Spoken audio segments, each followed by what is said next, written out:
Il est 8h13. Elisabeth Lévy, comme chaque matin, Lévy sans interdit. Bonjour Elisabeth. Bonjour Patrick, bonjour à tous. Alors, vous voulez revenir sur cette information dont nous avons parlé tout à l'heure dans le journal. Bien sûr, le tribunal d'Aurillac qui a été saccagé samedi dernier en marge d'une manifestation de féministes au sein nu. Oui, alors, je ne sais pas si, comme le dirait Guy Carlier, vous y étiez Patrick, mais vous n'avez certainement pas fait partie de ces casseurs cagoulés qui ont brûlé aussi le drapeau français, en plus d'avoir saccagé le tribunal. Alors, Éric Dupond-Moretti a tout dit, l'acte de crétin décérébré, espérons que la justice passera. Mais ce qui m'intéresse, c'est la manifestation. Donc, ces manifestantes, qui étaient beaucoup de femmes, n'avaient ni cagoule ni t-shirt, elles avaient les seins nus, et elles ont défilé au son de Aurillac, topless, la police en PLS.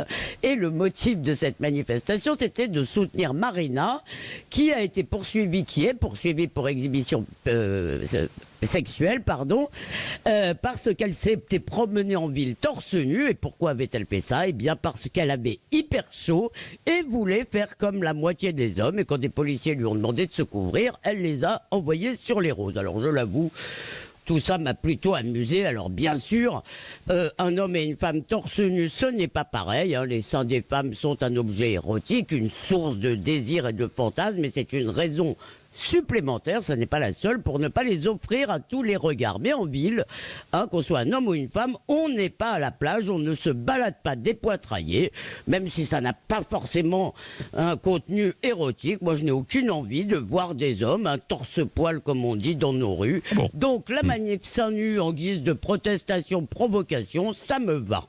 Oui, bon. Alors, est-ce que ce n'est pas un peu paradoxal? On fait un peu le grand écart, là, mais d'interdire à la fois donc, le topless et puis de l'autre, puisqu'on en parle depuis le début de la semaine, l'abaya.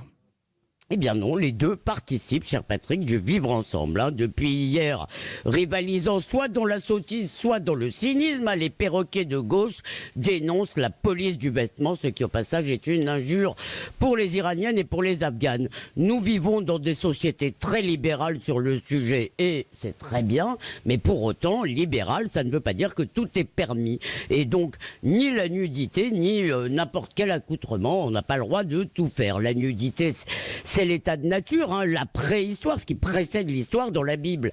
Dieu ordonne aux pécheurs Adam et Ève de se couvrir dès qu'ils ont péché, et c'est le début de l'histoire humaine et même de la civilisation. Le vêtement, non, ce n'est pas un bout de tissu, c'est un signe, un message adressé aux autres, un produit de l'histoire et des mœurs. Il est donc encadré, quoique très légèrement, par la loi ou par les règles particulières de chaque collectivité. On met un uniforme dans certaines professions. Mais surtout, plus que les règles écrites, il obéit à des codes non écrits, à des règles qu'on aimerait bien voir intériorisées par tous. On ne va pas à l'école en abaya, on ne sort pas seins nus dans la rue, même si le topless me semble infiniment plus français que ces vilaines robes islamiques. Merci Elisabeth Lévy, Lévy sans interdit.